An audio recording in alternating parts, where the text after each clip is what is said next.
Wednesday wraps up the first half of 2021 with the S&P 500 and NASDAQ sitting at record highs. But not all stocks have kept up. Take-Two, Penn National, Clorox, Peloton, among the worst performing names over the past 6 months.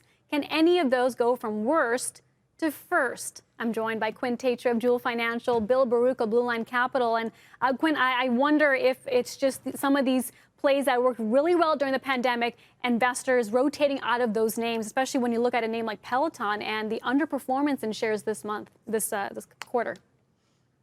Yeah, there's no question, Seema, you're right. And a couple of those names, as you mentioned, I think Penn and Peloton are direct correlation with coming out of the pandemic.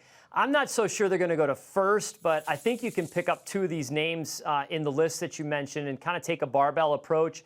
And I think you can do quite well. The first, from a beaten up growth sort of name, is Take-Two. This is a company, obviously, in the gaming space, has an exceptional balance sheet, no long-term debt. They grew earnings last year 45%, trading at a forward multiple of 25. But what we like most is they've been compounding their book value over 30% per year. So it's an incredible compounder and a growth stock trading basically, at recent lows. We like that. And then on the flip side, over in the value space, you've got Clorox, which has really struggled of late. They have a lot of debt, but I think it's fascinating that they continue to grow their free cash flow, which we like. And they're in this space that if we continue to see these inflationary concerns, obviously they have price elasticity with their products, and they should be able to pass that on to the consumers. You get paid 2.5% to wait. So I think that's a good dividend play that's trading at value levels. And again, I think these two stocks provide a nice balance. Dividend plays, Bill, have been a big part of the conversation as we try to understand what the Fed does next, when it starts to taper, right? With that in mind, are those a type of names you want to invest in going into the second half of this year? Well, coming into this year, that's a really great question. Coming into this year, I did pick up names that I thought were good stocks, such as like an IBM, a Dow Incorporated, that also gave me good dividends.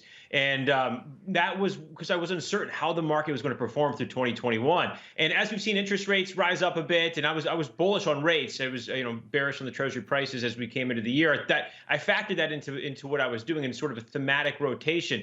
I owned a lot of the names you mentioned through last year. I own none of them right now. But if you take a look at a name like Clorox, yeah, you get the 2.5% dividend, but I just think there's better places to be invested right now. When it came down to 180, it really became back on my radar for the first time in February. And you could look to be, buying this right here. There's definitely some construction out of a trend line. But again, it's not something that I want to own right here. If you're looking for more of a defensive names to add, this could be one. Peloton is another. I love Peloton. I used one today, and it's a great company, and I just think it's gotten out ahead of itself a bit, and it's really come in. There's a good inverse head and shoulders pattern, can be bullish. It's held the 50-day moving average off the right shoulder. 115 may be a good area to look to keep it on your eye to buy, and then Take-Two and Penn are just some names that I just think we could use a little more of a flush out before you want to buy some of those. Understood. I like the markups you made on that Peloton chart, Bill.